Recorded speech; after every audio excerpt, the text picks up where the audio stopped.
حضرت کعب بن حجرہ رضی اللہ تعالیٰ عنہ فرماتے ہیں کہ حضور اکرم صلی اللہ علیہ وسلم نے ایک مرتبہ ہمیں فرمایا کہ ممبر کے قریب آ جاؤ۔ چنانچہ ہم سارے کے سارے ممبر کے قریب پہنچ گئے۔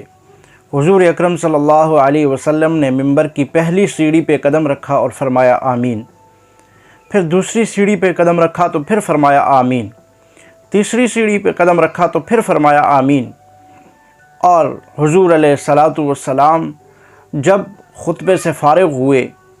اور وعظ و نصیحت سے فراغت کے بعد ممبر سے نیچے تشریف لے آئے تو صحابہ اکرام رضوان اللہ علیہ مجمعین نے پوچھا یا رسول اللہ، آج ہم نے آپ سے ایک ایسی بات دیکھی جو اس سے قبل نہیں دیکھی۔ حضور اکرم صلی اللہ علیہ وسلم نے فرمایا کہ جب میں نے ممبر کی پہلی سیڑھی پہ قدم رکھا تھا تو حضرت جبرائیل علیہ الصلاۃ والسلام میرے پاس تشریف لائے تھے اور انہوں نے یہ بددعا فرمائی، ہلاک ہو جائے وہ شخص کہ جس کے سامنے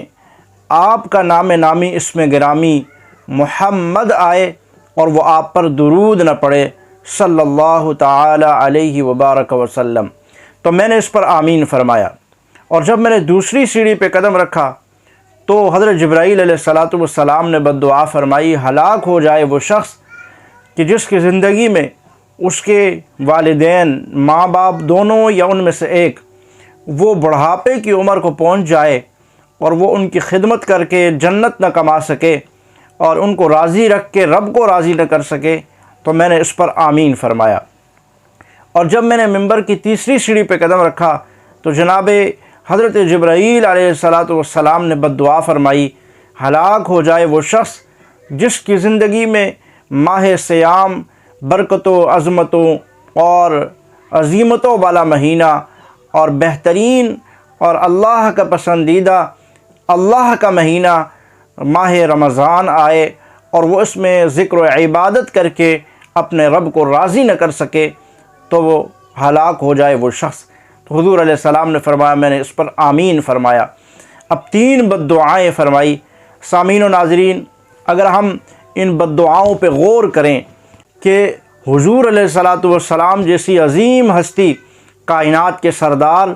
وہ آمین کہنے والے ہیں اور ملائکہ کے سردار بددعا کرنے والے ہیں، بلا شک و شبہ اس بددعا کی قبولیت میں کوئی ذرا برابر بھی تردد اور تامل نہیں کیا جا سکتا۔ سامعین و ناظرین، بلا شک و شبہ ہمیں اس بات پر غور و فکر کرنا ہوگا۔ سامعین مکرم، حضور علیہ الصلاۃ والسلام کا جس مجلس میں نام آ جائے تو